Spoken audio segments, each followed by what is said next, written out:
Hey, what's up, guys? Hey, this is Christian Brindle with Six Figure Medicare Agent. Hope this video finds you doing well. We're into October now by the time you guys will actually see this. So appreciate you taking the time to watch this. And I have somebody who is a friend of the channel, a friend of the Facebook group, somebody who's been on before. I have somebody that I'm sure that every single person that watches this will know, because if you don't, and you're in the Medicare industry, you're probably living under a rock. I got the Medicare guru himself, Justin Brock.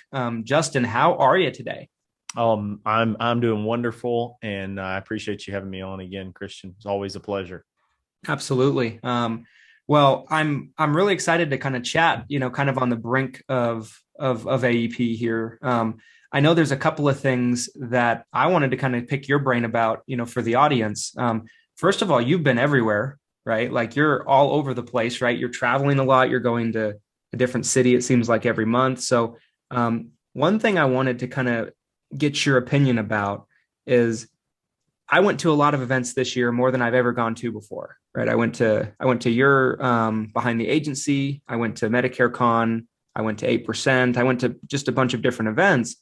And I heard a lot of different perspectives on the events, right? Mm-hmm. Like you have people that, say that, you get in the room, you get around other people that are doing big things and it's going to be good for you. But then you have other people that are like, well, a lot of the events, they're just giant pitch shows, pitch fests kind of thing. Yep. Obviously, you believe in events because you're hosting one, as do I. I'm hosting one as well next year. Talk Yeah. about really where the truth lies with that, with events. Like there's value there clearly, but Yeah. where's the truth lie with that? Yeah. So like I was telling you, I'm somewhere, I've always been halfway in between full blown skeptic and being a fanboy, Yeah. like where, I don't want to be either one of those people. Right. There's a balance to events. I would encourage everyone at the high level, first of all, and then I'll kind of state why, to get into a couple of rooms a year, 2 or 3. I would pick events and I'd go. And if you don't have an experience don't blame that on events in general. Look at it like, okay, well, I'm not going to go to that event. Let me try a different one. Because Right. early on, I went to MedSup conference, and I'll tell you this, I've been to the MedSup conference 3 times. And one time it was a huge party. Another time I met some of the people that helped me revolutionize my opinion, my trajectory in the industry. And another time it was a complete waste of my time. Is that the MedSup conference? It's probably it just depends on, the environment and the year it is, the city that it's in, what they did to promote it, who decided to show up. Because a lot of times it's about who showed up, and so the same event, same people running it, 3 completely different experiences, 2 of them very positive. I'll tell you this, even when I say the third time was a complete waste of time, it's probably probably an overreach. Wasn't a waste of time. You still can get in there and you can pretty much anytime make some value out of it. It's all what you put into it. Mm. I find that most people do events wrong. If you showed up at 8% Nation and you thought 8% Nation had a lot of sales from stage or whatever, sure it did. Okay.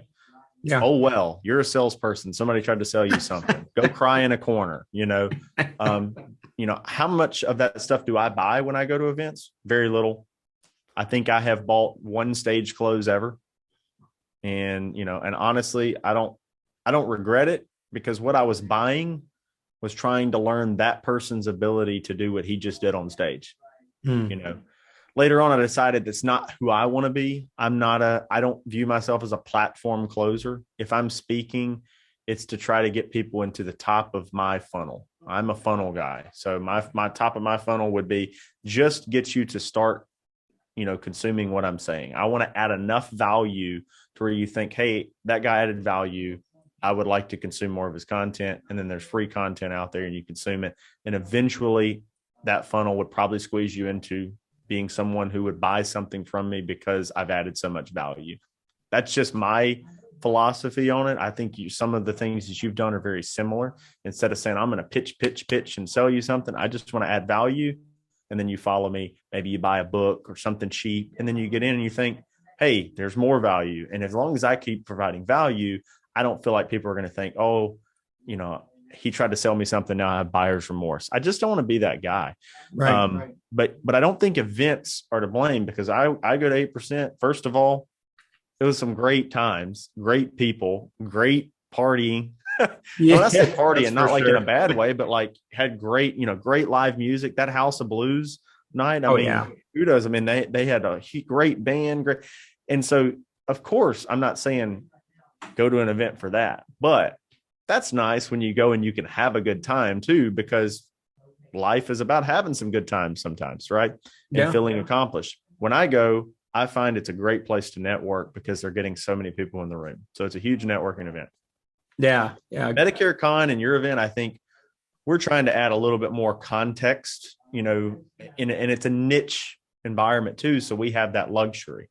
So I would say that it's not like, Cody doesn't want to add value. There's value there, but he's at a higher level and with more of an insurance or wealth conference combined, kind of more like a growth con. So everything has to be at a high level, and then you have to network in to get that incremental value. I find as much value in that personally as I do in a niche conference. However, if somebody's at a smaller phase and they're saying, hey, I want to be a kick-ass Medicare agent, or I want to grow from an individual Medicare agent to an agency with some LOAs, or I want to do X, Y, and Z. There's certainly events that are going to give you that specific value more than others. So you have to find out what you want to be. There are other people that would not benefit at all from mine in your event because maybe they don't want to be in Medicare. Why the hell would they even show up?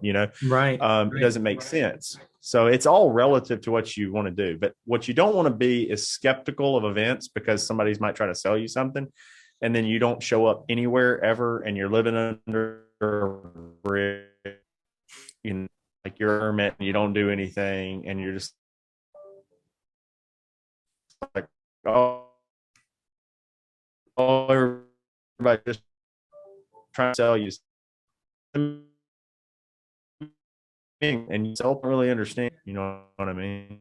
Right. Right. Absolutely. I mean, I kind of look at it. It's my connection choppy. Is it my connection coming in and out? It's either mine or yours. I'm trying something to Are you fix good it. now? There we go. How's that? Any better? Did you see my snap? I did. Okay. All right. Perfect. We're real time again. There might have been some breakup there, but I don't know if it was my side or your side. I turned my Wi-Fi off. I'm going off my hardwired connection. Yeah.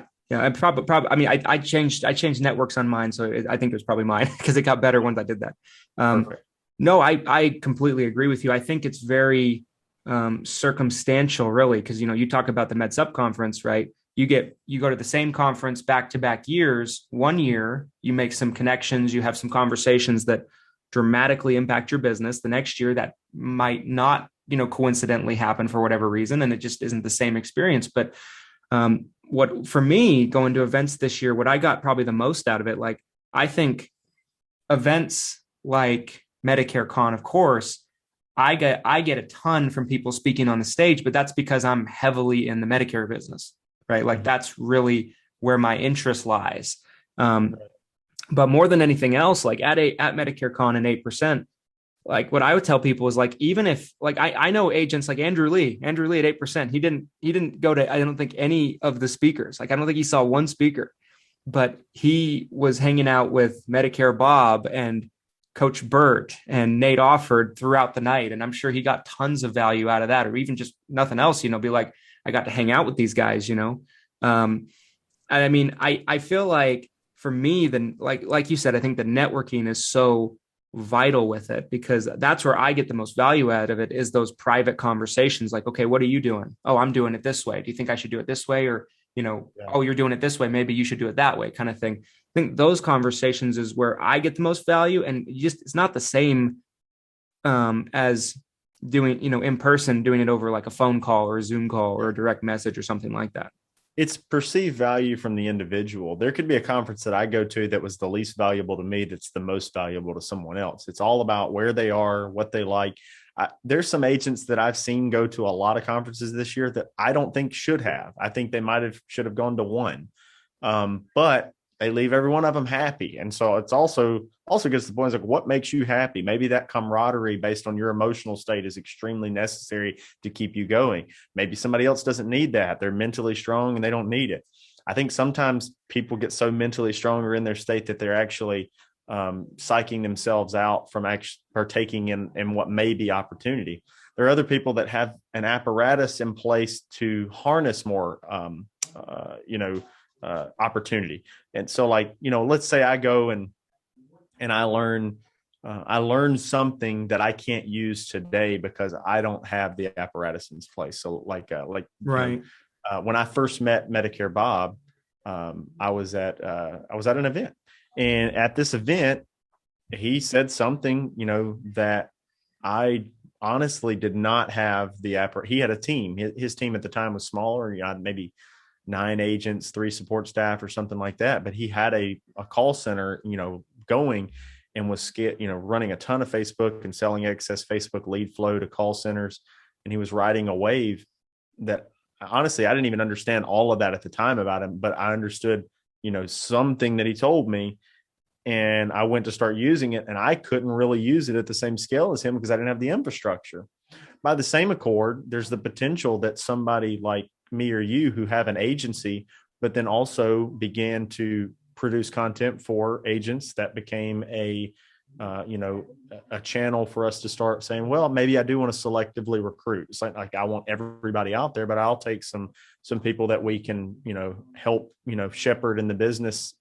I say I like to take them from 5 to 10. So I like to find people that have already kind of found their footing and help them grow the agency. But when we're doing that, we're also uniquely equipped now to maybe benefit from some of those events more than others. But even me and you can go to those events and be like, I have too much attention from this, and I don't have the time for that. I have to get back. So It's all about knowing, what you want to do, and you might commit to something too. Like, I find that sometimes people right after an event commit to the next event because they're riding that high of the event. Which is that bad or good? It doesn't matter. I mean, sometimes the commitment gets you back, because you made it then, and then getting back is good. Sometimes you make the commitment and you have buyer's remorse. You're like, oh, I could have used that money for lead flow. There's so many variables as to whether events are good or bad that there is no answer to that. It's all about being self-aware of where you're at, what's going to benefit you. I could tell you that some level of event would benefit 98% of people. Yep. Now, are there people that go to way too many and they're wasting their time and money and they're fanboys or fangirls of events? Probably. But at the same time, I don't know who they are. They may love that so much that that's what makes them happy. Those events may make them happier than making more money by sitting back and writing more business. Or they may encourage them and keep them happy enough to go back and stay on the hamster wheel of, keeping on producing and building their service out. I don't think events are bad for the industry. I think events are good for the industry. I think just making an educated decision about which one's best for you and which one you should spend your time, energy, and money with is a good option. I'd also hint at FMO sponsored events where they don't charge you a fee or anything. And look like, oh, you can go to these for free. However, there's going to be more skewed information because every speaker, every event that they throw is kind of aimed at helping them shepherd your thought process to do more business. The first event I went to, my original FMO told me I didn't need to go to it because it was just a recruiting festival. I went anyway, and one of the most probably dynamic relationships that helped set me free from my original thought process in the industry was made at that event. One relationship was worth the entire thing. I also met Chris Westfall at that event first time. I met Eric Fierro at that event. I met that number one guy, and I'll give him credit, was Tegray Moot, Heartland Financial Group. And I still do some business with Heartland, but meeting him and then having him and my relationship with my original FMO and beginning to hear kind of both sides of a coin, it's not that Tegray was always telling me better information or anything. It was that I was now getting information from multiple sources. Yeah. And I began to think, oh, okay, some of this information may be skewed over here because they want you to believe X, Y, and Z versus A, B, and C. And that's just something that with an FMO, they have an agenda. And, Medicare Con has zero agenda but to provide value and hope that in some way that might translate into something that we do business with. But my entire agenda is full transparency and energy and information. You can do whatever you want to with it. And that's why we allow other FMOs to sponsor it, because I don't care. You don't have to do business with me. It's not a recruiting event. If you decide you want to do business with me and I decide I want to do business with you, great. And that's where I'm at on events. Yeah. Well, I agree completely with it. I found, like, in my opinion, I think the people that are the biggest critics at events, you'll never see them at any.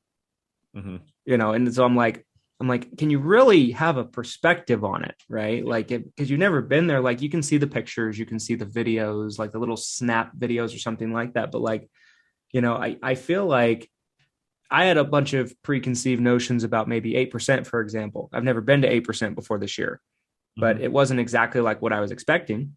And that's not good or bad. It's just, there's nothing quite like experiencing it yourself and then forming an opinion.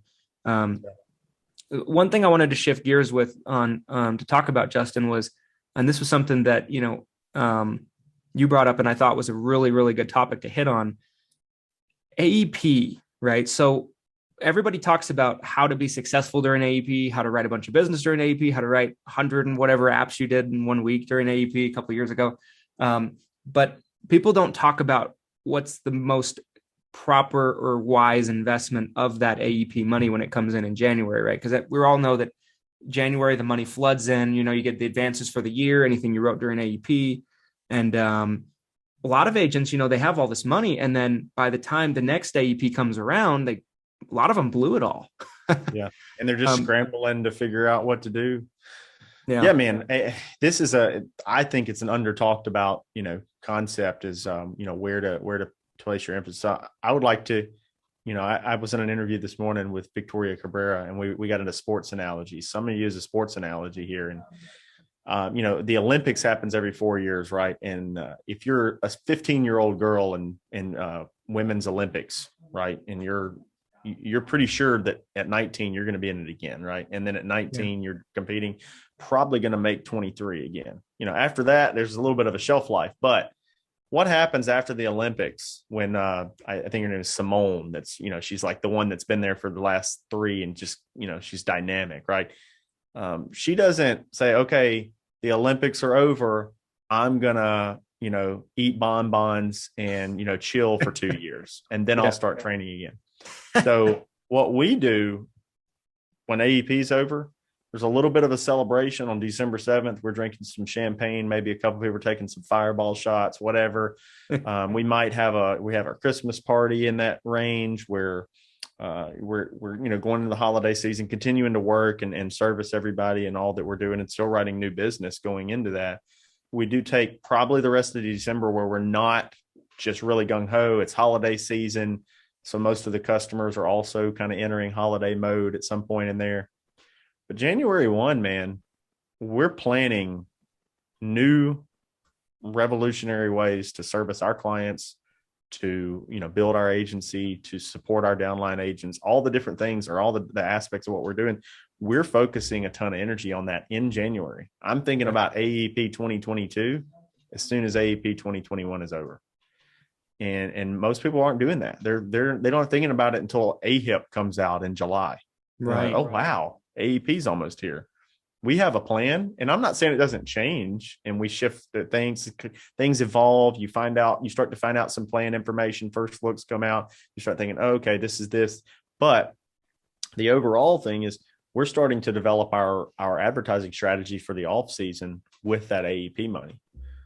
We're thinking about where can we spend it infrastructurally, because you have infrastructure. Infrastructure is your staff, your team, your office, the supplies you have, the software you're using, all those different things. And then there's advertising. And you to really scale, you need both.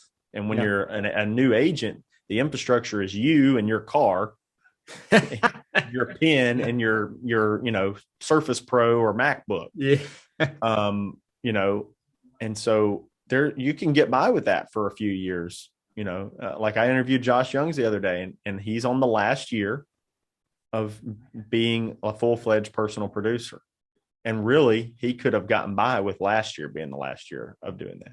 Right. Because there's a point where you got your renewals built up and you need to start building a team around you or not scale and just start servicing and only taking referrals and stuff if that's who you want to be. But, that infrastructure is something that we start looking at in January. What are we going to need? And so I'm doing my hiring, preparing for next AEP, the first quarter of 2022. Because I need them to go ahead and get started so that they understand how this stuff works before AEP happens. I don't want to be hiring for AEP like a call center in August, before, a month before. Yeah. And then they're not experienced. Now, I mean, they're still not going to be like years worth of experience, but I would say that, 7 to 9 months worth of experience in Medicare is like 10 times better than 2 months worth of experience. Because the first 2 months, you're just saying, why do these guys use so many acronyms? Yeah. No, they don't know how to do what we do. But 9 months in, you got a pretty good grasp on stuff. Yeah. So that's what we're trying to do. We're always hiring at that point. We're developing our advertising strategy. I'm thinking about next year's advertising strategy really now. But we start to have some of that stuff in place, implementing it in January so we can start testing it in the off season. Because everything works in AEP. It's a feeding frenzy. It's like saying, hey, we're in the Amazon and we got a river full of piranha. What can you throw in there to make them eat it? They'll eat anything. Yeah. Right. But in the off season, marketing is completely different, and you have to put out the right chum to get a bite. It's like fishing for bass in a pond full of catfish. It's like the season, right? It's like Christmas season. There's all kinds of, cheesy, corny Christmas things that come out, Christmas movies, Christmas decorations. And you're like, how the hell did they come up with that? But it's like, it sells because it's Christmas season. Everybody's feeling Christmassy. Yeah. Everything. Yeah. It's the season. And when the government, they started drug plans before you and I were in the industry. Our dads were around there, but when my dad avoided it, he was like, that's stupid. I don't want to do that. I'm just doing med. He was very old school. But when they started that and they created the fall enrollment, that's been years in the making of creating this fall surge. It's just like a holiday. It's a season. I have people that I have professional relationships with at banks, at other places. Every one of them tells me, hey, don't worry about, doing this and, coming up in the fall. I know y'all got your enrollment period. Like they all know, like, no matter how well I know them, people just know you're in health insurance. Oh, you guys have a busy season coming up. It's like accountants. I'm not an accountant, but I know they're busy in April. Right. I know they're busy in the end of March. I know that that's crunch time. And so people know that about us now because it's been happening, and the customers know it. So I don't really plan for advertising AEP. I plan to advertise the rest of the year so that the pipeline in AEP is so full. We actually cut a lot of our advertising in AEP. Yeah, so, that's crazy. I mean, because I don't think people would really realize that if they were just kind of imagine. They probably would expect the advertising to really, go up a notch. But throughout the year, you've been really creating that real estate and that, attention in people's minds when it comes to Medicare. And they're just, so when the time comes that the season comes, they're automatically thinking about Medicare gurus. Yep. And our team, man, we've gotten to where, because the team is robust enough, we're calling everybody multiple times a year. Like we're making those outbound calls. We're sending the physical newsletters. We got them on the email list. So our retention, we don't have to advertise for retention because we've called them all. We call every single one of them again. Even if we don't get them, we leave a voicemail. A lot of them call back. It creates a frenzy in between September 15th and October 14th. We call every single one of them again. And we basically take our entire client list and divide it up amongst every, LOA agent we have.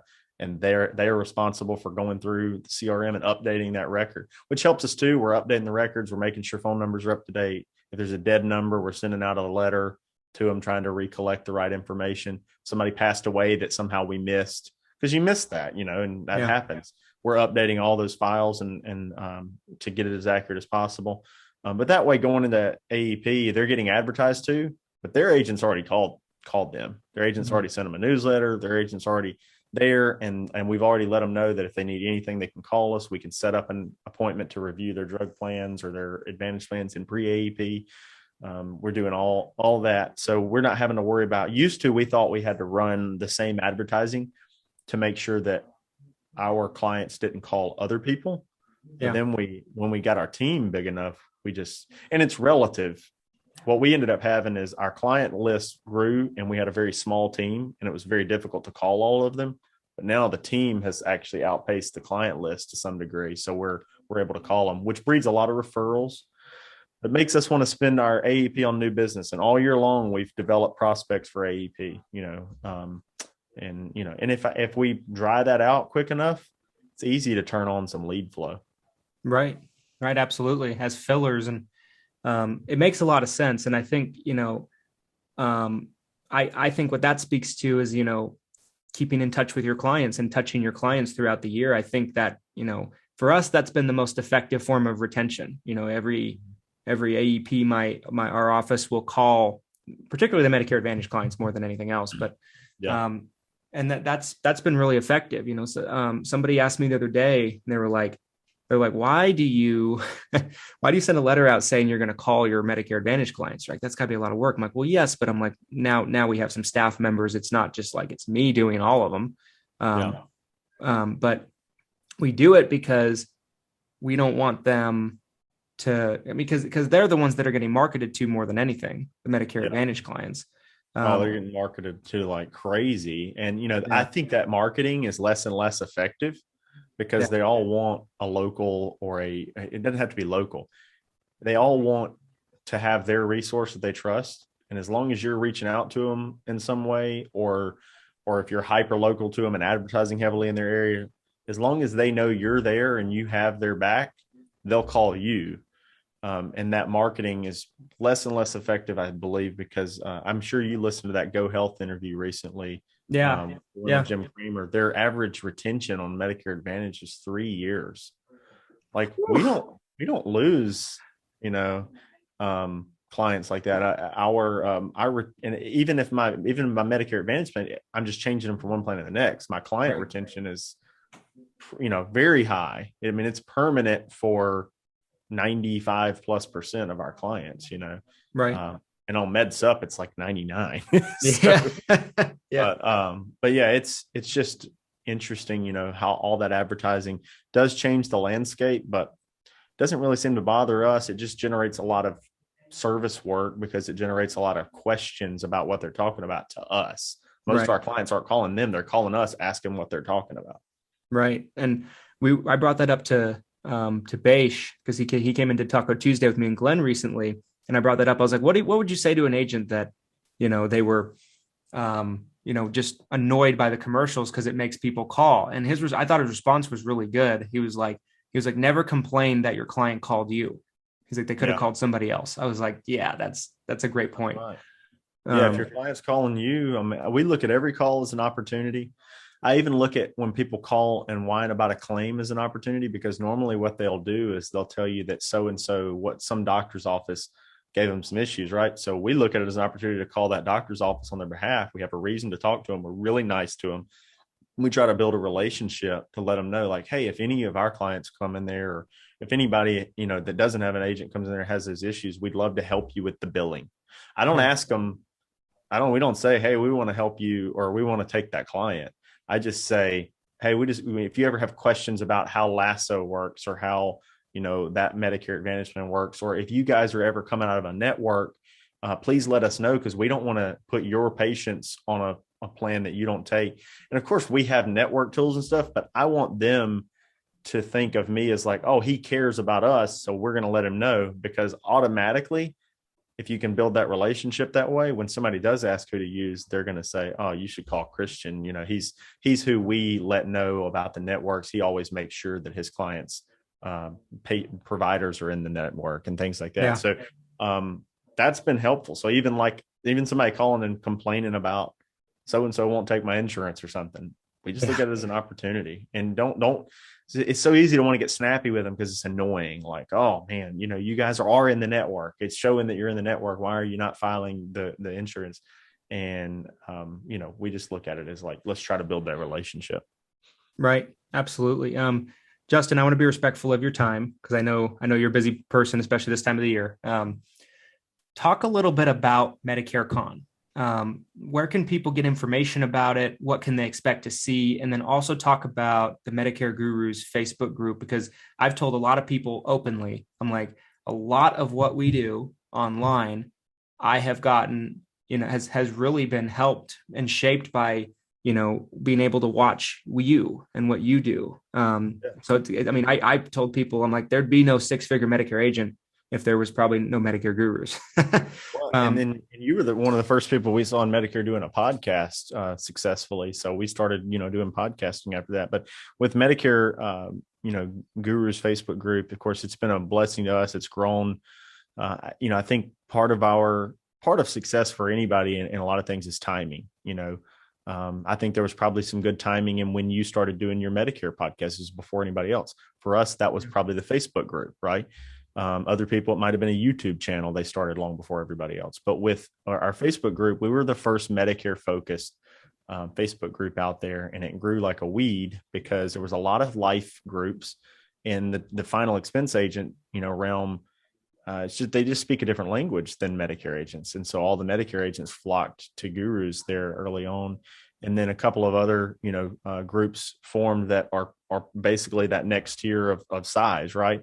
And so we're all kind of growing like this, right? Yeah. And so Medicare Gurus has been a great community because we're just there to share information. You know, we share some of the things that we're doing as an entity there, but nobody has to worry about hierarchical affiliation or if you're a captive agent or any of that. We try our best to keep, you know, the BS out of there, or the negativity. And I'm constantly reminding people, if you see something you don't like, flag it, because guess what? And Christian, you know this, I do not see every post and every comment in that group. Like, I know people think that I just sit there and read every single thing, but I don't. I mean, when it first started, I probably did, but now it's impossible. I think there's 40 new posts, not comments, posts, each with its own comment thread every day in that group. Which is a great testament to the group, because there's groups out there that are double to triple our size and members with less engagement. Right. So it's an highly engaging group, and it's just because it's a group of people asking legitimate questions so they can go back and help more Medicare beneficiaries, which is all we're about. You know, our mission statement, you know, on this sign here is we're on a mission to help 1 million Medicare beneficiaries. And part of that is through helping other agents help them. It makes them a little bit more immeasurable. But we do, you know, kind of count that in our head as like, we're helping even when somebody has no affiliation with us, they've never purchased anything from us, we made no money off of them. But if we have provided a group where they got an answer in some way, that counted like a little bit of points to me that we have helped another Medicare beneficiary, which is what it's all about. Medicare Con is no different. We started Medicare Conference because we wanted to, you know, have a family reunion and all these people that were spending time together online and helping one another. And we wanted it to be a niche, you know, conference for Medicare agents. Apparently the appetite was bigger than we thought, because the first year we had originally thought we'll do 50 to 100. That sold really quick. So I asked the hotel, you know, venues how many we could have, and it ended up getting way more than we were supposed to. Fire marshals at that time, of course, they had even a more strict limitation because of COVID. But we were supposed to have no more than 175. I think we had closer to 200. Originally, they told us 150. Then they tried to limit us further than that after we had sold that many tickets. But what a the nightmare. whole point of Medicare Con is just getting the right amount of people in the room, the right people in the room, the right speakers to provide value, and just sharing things that are working. Every year I try to share real information, as do, you when you come and speak, as I know you will at Six Figure Medicare Summit. The point is to share things that people could immediately take back. And I love what Josh Lustig said, I think last year at some point, I've referenced it several times, is you don't have to come and absorb every single thing that every person says. If you can take one thing from a conference, or if you can take one thing from each speaker, if you can take one thing, that's all that you need. And the first event that I went to, I took one thing, and it was something Medicare Bob told me that really helped me grow. He probably didn't realize how helpful it was at the time, but it did help me a ton. And so that's all you got to think about. It's come, learn one thing, grow, network. You can go to MedicareCon.com, and it's Medicare Con short for conference. Even though there's a couple of old heads out there that think that Medicare Con means Medicare Con artist. No, we wouldn't have called it that. It's like Comic Con or Leads Con or Growth Con, Medicare Con, right? So MedicareCon.com. And, there's no bad seat in that place either. So we changed recently. Our general admission ticket is a guru ticket. So there's a guru ticket. There's a VIP ticket, which is one level up. There's a diamond ticket. Diamond, does get front row. However, there's not a bad ticket in the house. We've actually seen the more expensive tickets sell faster, but we think that it's the way it's going to be structured is not going to be a bad seat. So nobody has to worry about that. There's not a huge amount of difference. All 3 days are included in the tickets. And it is a 3-day event with a lot of breakouts on the first day. I don't like calling them breakouts. We've tried to structure it into several mini sessions, and we're doing different categories. So like if you had somebody who was from a technology platform, and then another time, and then we have 4 or 5 of those mini lessons at that time, then the next, then we wouldn't put like multiple tech people at the same time, so that you can kind of choose in each hour block, like, okay, this hour I want to dedicate to the technology portion. This hour I want to dedicate to the, the next, the sales training portion, that kind of thing. So that first day we tried to structure it to where people can get an immense amount of value. And then days 2 and 3 are all main stage. It's at a beautiful resort this year. We're spending a lot of money trying to make it really good. So we hope as many people as possible come out. And of course, they can also see us at the Six Figure Medicare Summit in June. Right. That's right. Medicare Con was amazing the first year. So if anybody watches this and you haven't got your ticket, I encourage you to go. I'm excited for it for next year. And the first year was amazing. So the fact that it's scaling up, and, there's a larger venue, more speakers, more days. It's going to be great. So we'll link that in the description, guys. So go get your tickets. We'll put a link to that down in the description, as well as the Facebook group. And Justin, thank you for your time. I really appreciate it. Thank you for having me, buddy. Well, it's been fun, and I'm sure we'll do it again. Absolutely. Well, everybody, happy AEP. And, we'll see you next time. Thanks so much for watching. Like, comment, subscribe. Everything that I want you to do. And we'll see you next time. Thanks, guys.